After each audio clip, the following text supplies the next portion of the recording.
Boa noite, senhores. Estamos começando mais uma live. Eu tenho aqui o orgulho, prazer de ter o grande maestro Dante Mantovani conosco, abrilhantando nossa noite. Obrigado, maestro. Obrigado por estar conosco na participação dessa live. Ô, Paulo. É uma honra para mim ter o senhor aqui, batendo esse papo, sempre desenvolvendo grandes projetos. Sim. O Dante Mantovani, que esteve trabalhando no Ministério da Cultura no nosso país, participou de grandes projetos, como o Conclave de Washington. Depois a gente gostaria que o senhor falasse um pouco dessa experiência. Vamos estar esperando o pessoal estar entrando. Entrou Simária. A Bia vai passando aí os links. Muito bacana. Genilda. Maestro, falando do conclave, né, poucas pessoas sabem que brasileiros como o senhor, como o Thomas, de certa forma eu e alguns outros auxiliamos no desenvolvimento de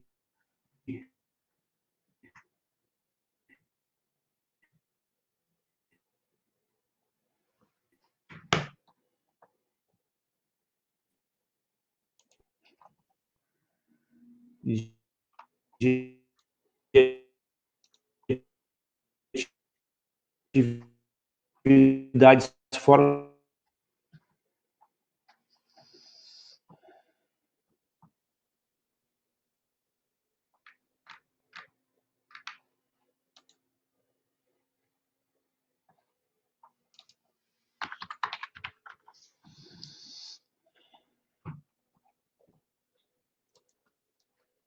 Voltamos.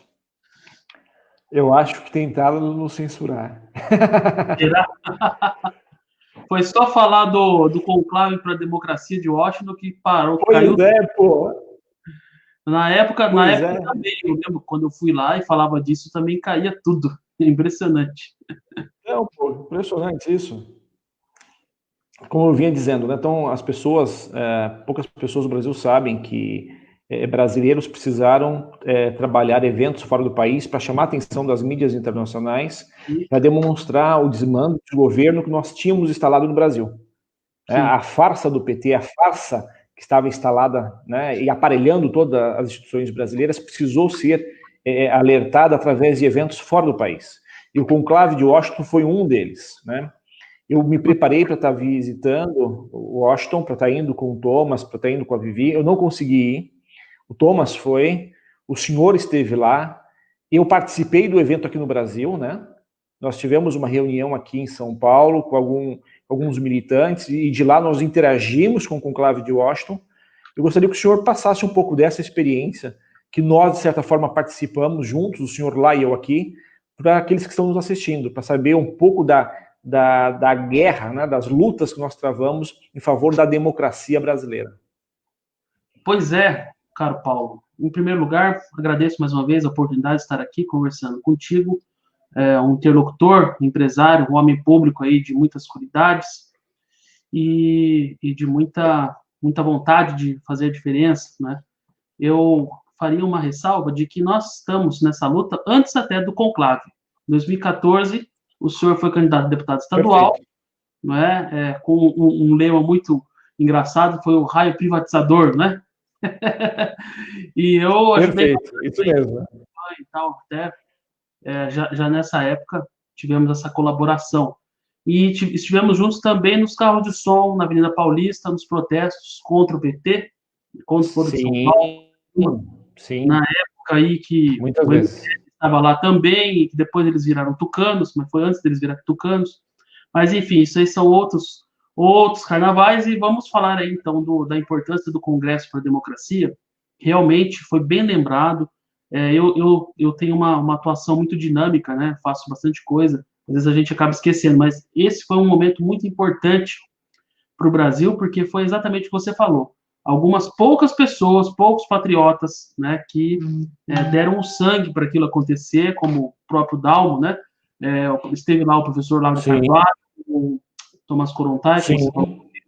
fui juntamente com o professor Olavo, e na ocasião, o esforço foi justamente mostrar o que estava acontecendo no Brasil para o mundo, porque todo mundo achava que o Brasil estava numa maravilha, né, uma normalidade democrática, e houve, em 2014, uma fraude eleitoral obtusa, né, uma fraude escancarada pelo uso das urnas venezuelanas. E aí houve uma série de pessoas que denunciaram isso, né, engenheiros, e não só brasileiros. O conclave era pan-americano. Então havia engenheiros da Venezuela, do Peru, da Bolívia, certo? Do Peru, já falei, né? Do Peru. E esses engenheiros mostraram como que atua a Smartmatic nas fraudes eleitorais. E é essa mesma empresa que atua ainda no Brasil nas eleições e que quase conseguiram praticar fraude eleitoral em 2018. No primeiro turno houve uma coisa muito estranha, né? Houve uma coisa muito estranha, muito certo, é muito certo que o Bolsonaro ganhou no primeiro turno e houve uma alteração, né? E houve um segundo turno, então aí com uma fiscalização maior. E aí eu lembro que então a grande questão foi para evitar fraudes eleitorais. Estavam todas as pessoas, os patriotas desses vários países, onde a esquerda ganhou eleições, entre aspas, né? Mediante fraudes, certo? E havia essa suspeição. Então, o grande trabalho era justamente para evitar que houvessem fraudes eleitorais. E foi isso que chamou a atenção, né, da mídia, dos formadores de opinião, de políticos de outros países, de canais de imprensa de outros países, para o que estava acontecendo no Brasil, onde não havia normalidade democrática alguma, tanto que, como é que pode uma presidenta, entre aspas, reeleita, ser empichada 2 anos depois? 1 ano depois da eleição, menos de 1 ano, meses depois da eleição, protestos com milhões de pessoas na rua para impeachment, para a saída dessa mulher. É óbvio que ela não foi eleita, tá certo? Houve uma fraude grotesca. E então a população exigiu esse impeachment. Mais uma vez o MBL foi lá e agiu de uma maneira precipitada, dando um prêmio de consolação para a população, que é o pedido de impeachment da Dilma, quando todo mundo queria o impeachment de todo mundo, né? Toda a classe política. Aí a população teve que se contentar com o impeachment da Dilma, certo? E então aí nós tivemos a eleição do Bolsonaro 2 anos depois. Mas tudo começou ali naquele conclave. Eu lembro muito bem, inclusive, que um dia depois do conclave, eu fui à casa do professor Olavo, nós comemos lá um pão com mortadela, sanduíche de pão com mortadela, né? Em homenagem aos petistas, que não estavam conseguindo não estavam conseguindo colocar ninguém na rua e estavam precisando de muito pão com mortadela, e nem o pão com mortadela fez com que os petistas fossem para a rua, né? Então, porque começou a Lava Jato, começou a acabar o dinheiro deles, e então a gente... E nós começamos a estar nas ruas todos os finais de semana, denunciando o que estava acontecendo e se manifestando contra esse desgoverno. Eu lembro, Dante, que eu fiz vários amigos da América Latina nesse momento. Então, alguns colegas da Argentina, missionários, alguns colegas do Chile, professores, e um deles da Bolívia, o Mansuete, que era professor de política, de sociologia, que fez contato conosco, fez contato com o Movimento Civil 15 de Março e trouxe algumas informações do que estava acontecendo nos outros governos da América Latina. E nós percebemos que o desmonte que o PT sofreu no Brasil, né, em função de várias ações que aconteceram para tirar ele do governo, prejudicou as estruturas que estavam sendo trabalhadas na Bolívia, no Chile, na Argentina, ou seja, vários grupos que estavam mamando, né, sugando do dinheiro do Brasil para manter, vou utilizar essa palavra, quadrilhas nesses países, né?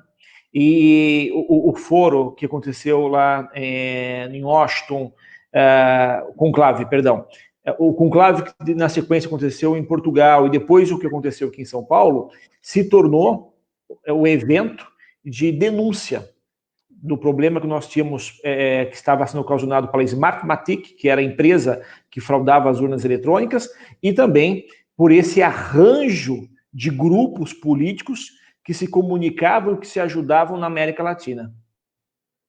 Exatamente, exatamente. Então foi um ponto de inflexão, né? Foi um ponto muito importante. A partir dali começaram esses protestos, esses movimentos de rua, e você veja que grande parte dos deputados eleitos aí em 2018 foram pessoas advindas desses movimentos. Quem não estava nos movimentos surfou na onda dos movimentos, né? Eu, inclusive, Infelizmente. fui convidado para ser candidato a deputado em 2018. Eu não aceitei por uma questão familiar, porque a minha esposa estava grávida, uma segunda gravidez de risco em pouco tempo, ela tinha perdido um bebê recentemente, e aí eu tinha que ficar perto, porque qualquer coisa que acontecesse, eu tinha que levá-la para o hospital, e era uma gravidez muito, muito arriscada. Graças a Deus, a gravidez deu certo, né? Hoje meu filho já está com 2 anos, mas a gente vê que teve muito aproveitador, né, Paulo? Muito aproveitador Sim. que se elegeu aí na onda de algo que nós começamos de uma maneira muito genuína, muito honesta e com um desejo patriótico de... Muito honrada, né? Muito honrada, muito porque honrado. tanto o senhor como eu nunca nos submetemos às coisas que se apareceram, né? Exato, exatamente. E nós temos aí uns comentários, né, para pessoas que estão perguntando aí se é possível trazermos o voto em papel para 2022, é isso? Isso. Então, Exato. Pergunta do Marcos.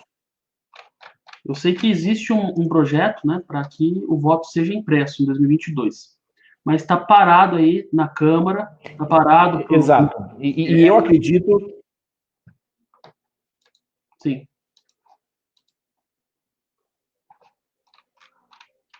Acho que travou aqui. Voltou. O senhor acabou de falar, agora há pouco, do Olavo, né? Vocês comeram pão com mortadela.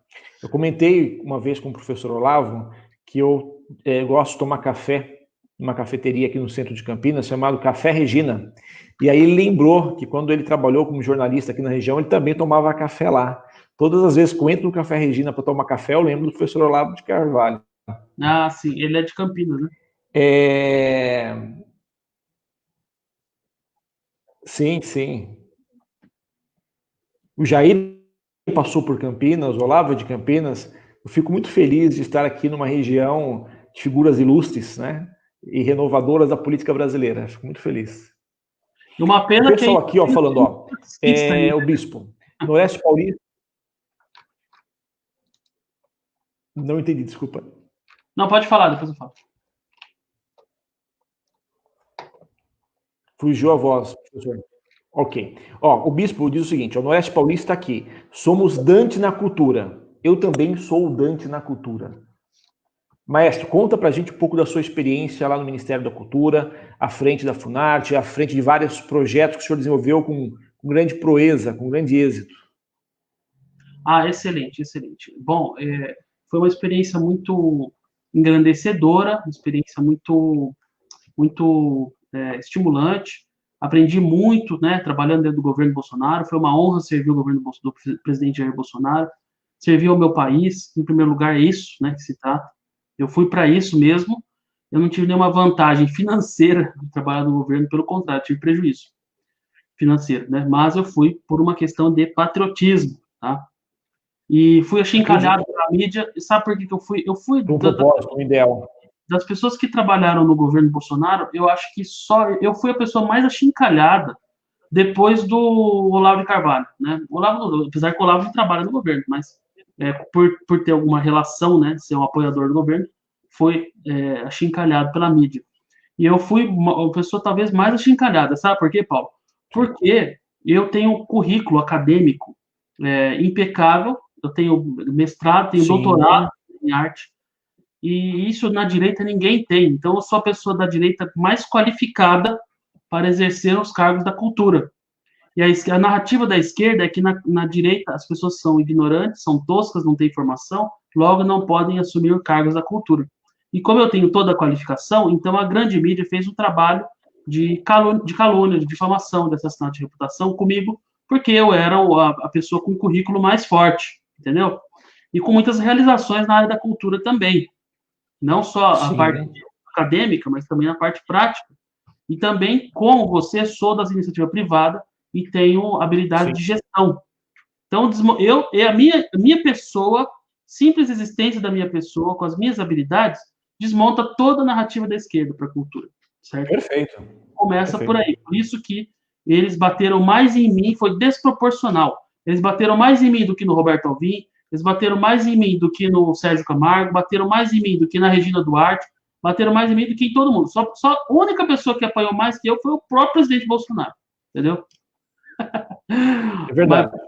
Porque a esquerda sempre comandou a cultura, 30 anos comandando a cultura, certo? Sim. Cheguei na Funarte mesmo, tinha a comunicação da Funarte, estava na mão de uma sobrinha de um jornalista da Rede Globo, É certo? verdade. Tive que É exonerar. verdade. Então, por isso que a Globo me bateu tanto. E aí pegou um trechinho de um vídeo meu, descontextualizou, tirou do contexto, né? E ficou repetindo aquilo como se fosse uma fala minha, estava citando um livro, e fizeram toda essa campanha difamatória. Mas, ao entrar na Funarte, antes disso eu tinha montado, juntamente com o Roberto Alvim e algumas outras poucas pessoas, toda a estrutura do Ministério, nós montamos toda uma proposta conservadora para o Ministério. Tinha ali pessoas muito boas, algumas ficaram, uma grande minoria, e a maioria foi exonerada junto comigo, né? E, curiosamente, as pessoas que eu indiquei foram exoneradas também, porque as pessoas seguem a minha linha, uma linha conservadora, uma linha que realmente faz o combate cultural contra a esquerda.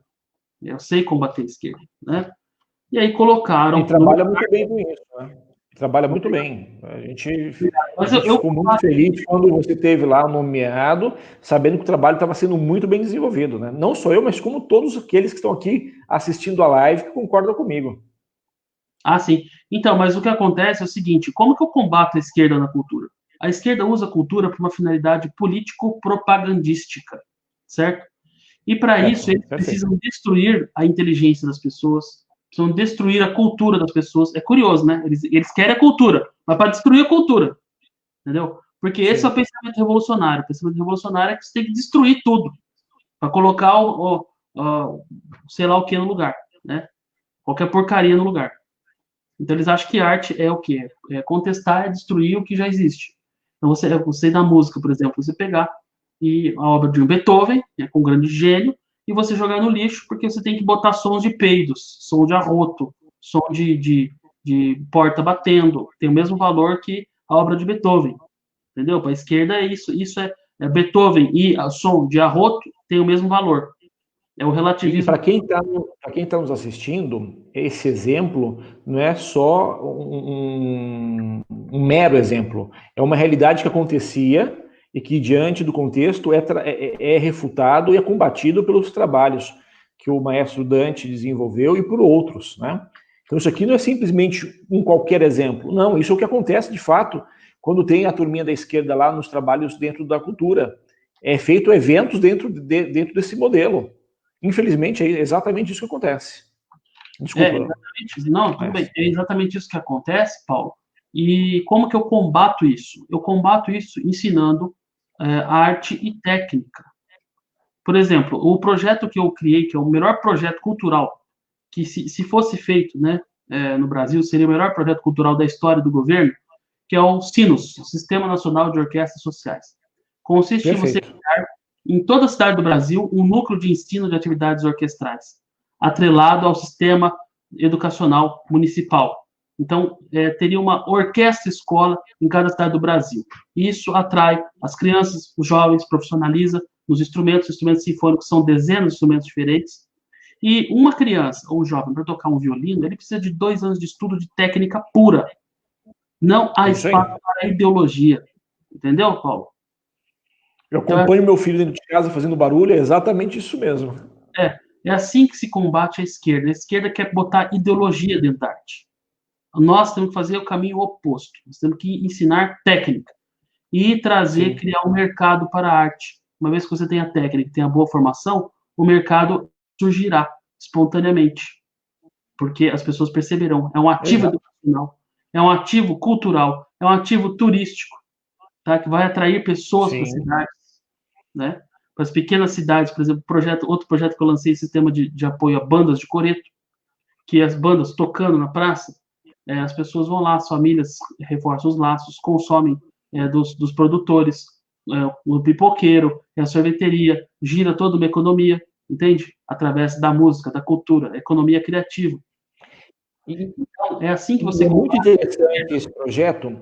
Eu trabalhei eu trabalhei fazendo pesquisa em mais de 200 cidades do nosso país. Então, falando um pouquinho aqui da minha região, falando em Tuiuti, Pinhalzinho, Pedra Bela, são cidadezinhas pequenininhas aqui próximos de Valinhos, onde eu estou. O centro dessas cidades são definidos por uma praça com um grande coreto. Eles não possuem outras atrações.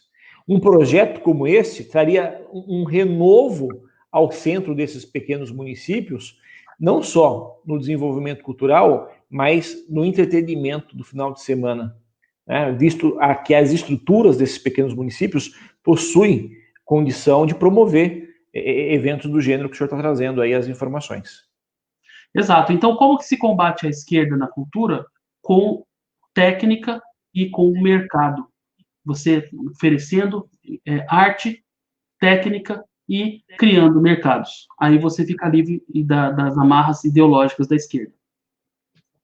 E é isso que eu estava fazendo no governo, e isso que os inimigos infiltrados do próprio governo viram que eu era perigoso demais e fizeram todo um esquema para me retirar do governo. E a pessoa que foi usada para isso foi a dona Regina Duarte.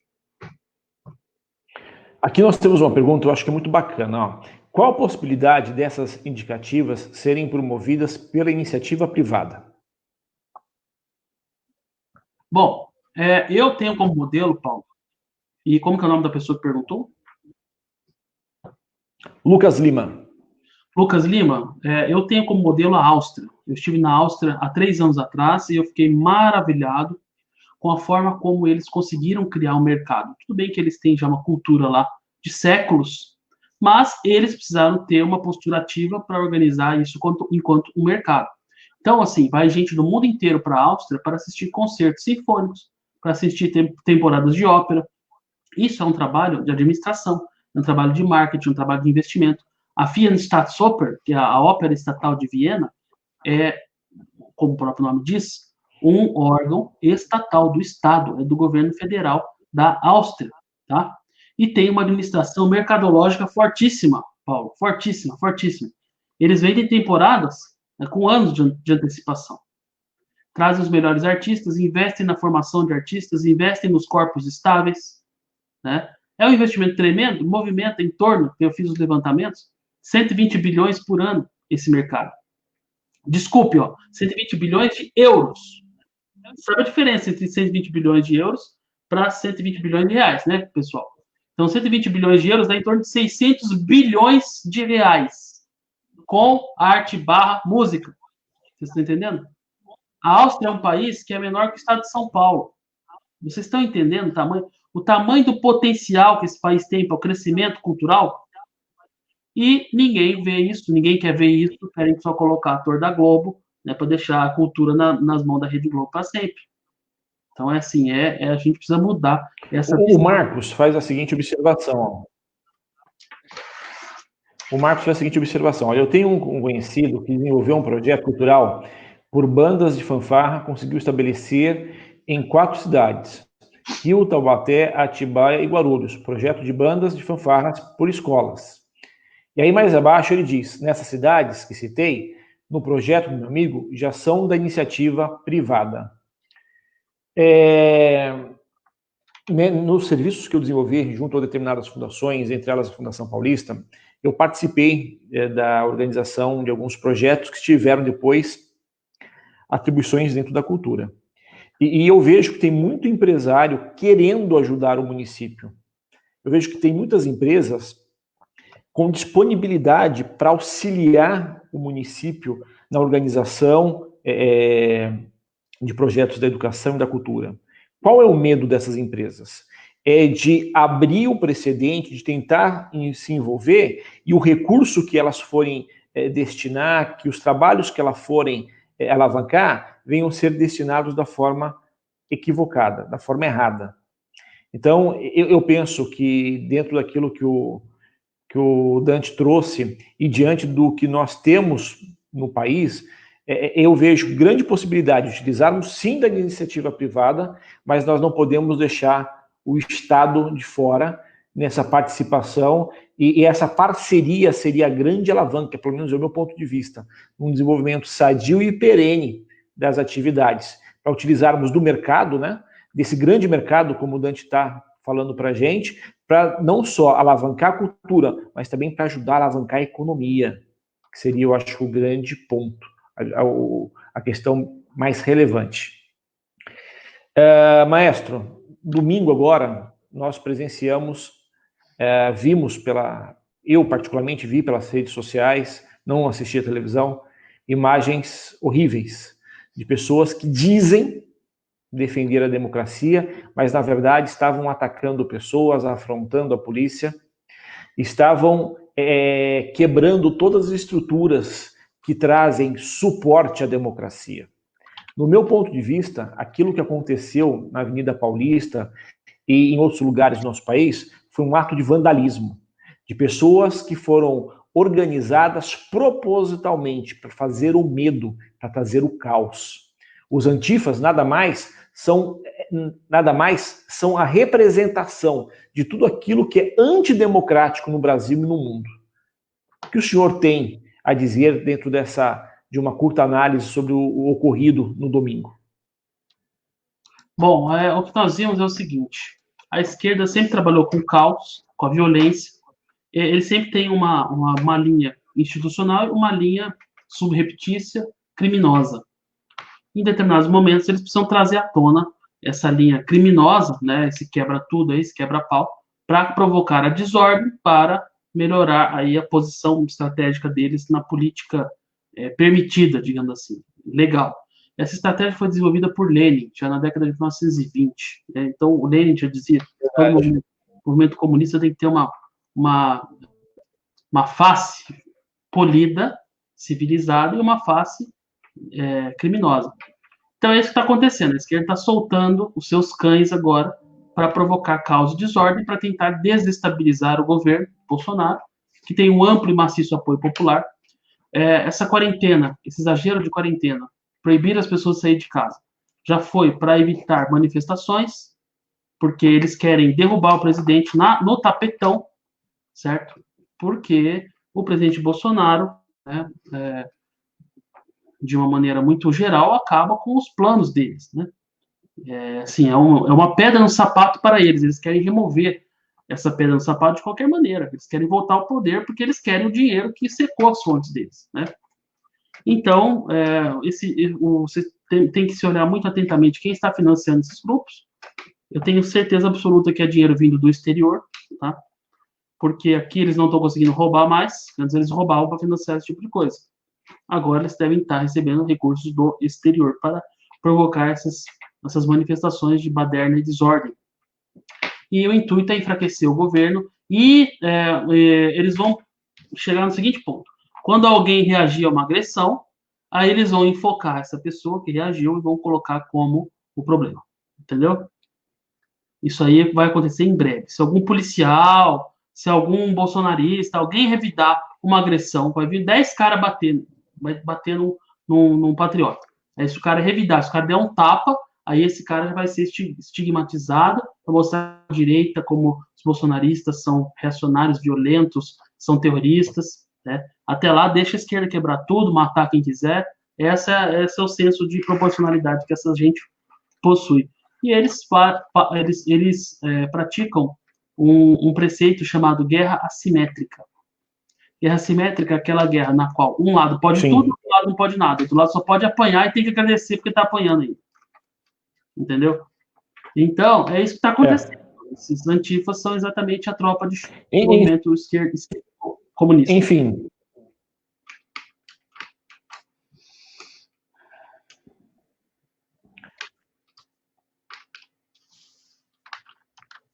Sim.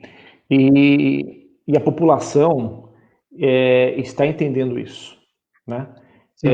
Não adianta querer subestimar a inteligência da população brasileira. Quem viu as imagens na televisão, quem viu as imagens nas redes sociais, percebe que os antifas se demonstram super contundentes, agressivos. O que aconteceu na Paulista foi uma barbárie, né? Afronta a polícia, afronta as pessoas que estavam lá se manifestando, pessoas de idade com bandeira do Brasil foram afrontadas, foram atacadas. Então, por mais que eles queiram utilizar de um discurso de defesa de democracia, as atitudes demonstram totalmente o contrário. Demonstra um trabalho contra a democracia, contra a paz, contra o diálogo, contra o bom senso, contra as atitudes de paz e de convívio. Bom, a internet hoje aqui caiu bastante, oscilou bastante aqui a live. Depois, quem tiver pergunta, quem quiser algum esclarecimento a mais, coloca lá abaixo do vídeo no Facebook. Eu vou estar participando, vou estar respondendo. Nosso maestro Dante Mantovani, o homem da cultura brasileira, com certeza também já vai estar lá respondendo para vocês. Dante, para a gente fechar aí a live, eu, em Valinhos, estou pré-candidato a prefeito, o senhor aí na sua cidade também é um pré-candidato. Eu ficaria muito feliz um dia de ser agraciado por Deus estar dentro de um executivo municipal e ter a participação, a colaboração de uma pessoa como o senhor dentro da cultura. Muita gente hoje, antes da live, pediu para que eu perguntasse para o senhor o que o senhor pretende após aí o Ministério da Cultura estar desenvolvendo, o que o senhor está trabalhando, o que o senhor está planejando aí nas atividades do dia a dia. Bom, Paulo, é o seguinte, eu já estou preocupado com as eleições municipais desde 2018, porque acontece o seguinte, o projeto de governo do presidente Bolsonaro, ele visa a descentralização dos entes federados e a descentralização do orçamento. O que isso significa? Significa mais Brasil e menos Brasília, tá? Então, uma maior autonomia para os municípios, a tendência é que os estados tenham uma menor participação, o governo federal reduza seu tamanho também. Esse é o plano do Paulo Guedes, tem todo o apoio do presidente e da população. Então, eu estou muito preocupado com a questão municipalista. Já desde 2018 eu tenho participado de discussões. Inclusive, quando eu entrei no governo federal, eu estava em Brasília.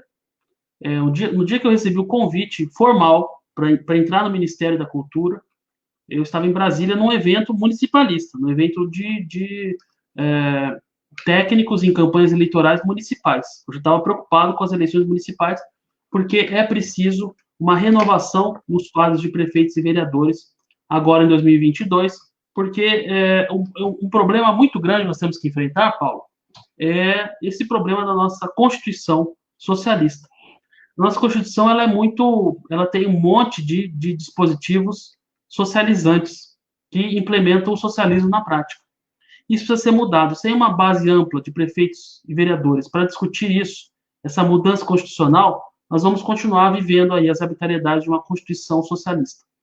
Então, eu acho que nós temos que nos empenhar agora, né, esse ano é um ano eleitoral, fazer prefeitos alinhados com o conservadorismo, com os anseios da nação brasileira, para que a gente diminua o espectro socialista da nossa nação. Tá me entendendo? Então, baseado nisso, eu achei melhor agora, neste ano, uma vez que eu saí do governo. Eu saí e voltei para o governo. Maestro. Ah, sim. Pode falar. Sim. Então, eu saí e voltei ao governo, eu tive 2 entradas. Né? Sim, pode falar. Não, é que a internet está ruim, às vezes trava aí, trava aqui, aí o senhor está falando e eu acabo cortando sem querer, desculpa, pode finalizar, perdão. Sim. Então, baseado nessa minha preocupação, eu acho que esse ano aqui eu pretendo me dedicar aos pleitos municipais, certo? E aí, ano que vem eu vejo se talvez, se eu volto, se eu não estiver em alguma administração municipal, eu vou trabalhar no governo federal novamente, caso o presidente Bolsonaro ache isso apropriado, né? Existem aí pessoas que estão fazendo todo um movimento para isso e tal, que não tem a minha participação, porque, como eu disse, eu estou envolvido na eleição municipal agora, né? mas respeito e as pessoas me pedem materiais, as coisas que eu fiz na cultura. Eu realmente deixei um trabalho muito vigoroso, um trabalho muito robusto, Sim. tá? Que, inclusive, Paulo, pode ser replicado nos municípios, tá? Tem vários candidatos a prefeito que me procuram para assessorar na parte da cultura, e eu mando meu material, o que precisa ser feito em cada município, tá? Porque eu sei fazer. E é justamente isso que eu estava te falando. Valinhos vai ficar muito feliz com a vossa colaboração. Ah, que bom, ótimo. Então, pode contar comigo desde já, tá? Para montar aí a sua proposta da cultura. Eu tenho feito isso, tenho assessorado vários pré-candidatos, né? E eu acho que a gente tem que fazer justamente esse movimento municipalista agora. E foi muito bom, a minha experiência no Poder Executivo Federal foi muito boa, porque agora eu tenho todos os instrumentos, inclusive uma base ampla de contatos, para poder executar essas coisas na esfera municipal. Tá? Porque, assim, tinha lá, quando eu estava na Funarte, eu tinha que atender o Brasil inteiro. Então, todo município do Brasil, né? E a estrutura de lá, obviamente, é insuficiente para isso. Então, quanto mais municípios equipados e voltados para a execução real, verdadeira e efetiva e eficiente, né, das boas propostas de cultura, facilita muito o governo, o trabalho do próprio governo federal, tá? E dos governos estaduais também. E o meu sonho, Paulo, é a gente transformar o Brasil numa grande capital cultural da humanidade, sabe? Um receptáculo. Nós temos o capital humano, nós temos o capital artístico para isso. Falta o quê? Falta uma interligação promovida por um agente político, ou seja, falta gestão para tornar todo esse patrimônio cultural brasileiro algo realmente organizado e que traga divisas, traga resultados, não apenas econômicos, financeiros, isso também traz, mas resultados em termos da formação do povo, formação de um povo inteligente, solidamente formado, com bases culturais e identidade nacional firmes. Tá? É isso que nós precisamos. E valorizar dentro desse movimento as pessoas que estão alinhadas, né? Porque, infelizmente, a gente não pode contar com esse pessoal da esquerda, porque eles não querem o bem do Brasil, eles não querem o bem da pátria, eles não querem o bem das nossas crianças, eles querem destruir as crianças, eles querem destruir as famílias, eles querem destruir o futuro da nação. Para eles, quanto pior, melhor. Então, as pessoas de bem têm que apoiar umas às outras para a gente poder... É um bote salva-vidas, né? Que a gente precisa disponibilizar para futuras gerações. É a grande alavanca que vai abrir aí precedente para o desenvolvimento dos nossos jovens. Maestro, quero agradecer a sua participação. A gente acabou passando um pouco do horário que geralmente a gente acaba trabalhando, porque o papo fluiu. Foi muito bom ouvir o senhor, ouvir um pouco da sua experiência. Se o senhor permitir, gostaria de marcar outros momentos para voltar a ouvi-lo. E Valinhos vai ficar muito feliz com a vossa participação. Né? Os patriotas de Valinhos vai ficar muito feliz aí com a sua ajuda na organização do projeto da cultura. Abro aí o espaço para o senhor fazer as considerações finais. E mais uma vez, tem aí o nosso abraço de Valinhos ao senhor, passando aqui pertinho para vir tomar um cafezinho quentinho com a gente. Ótimo, vou com todo prazer. Então tá bom, gente. Muito obrigado por todos que estiveram participando da live. Um forte abraço para todos vocês. Um abraço a todos, obrigado pela audiência.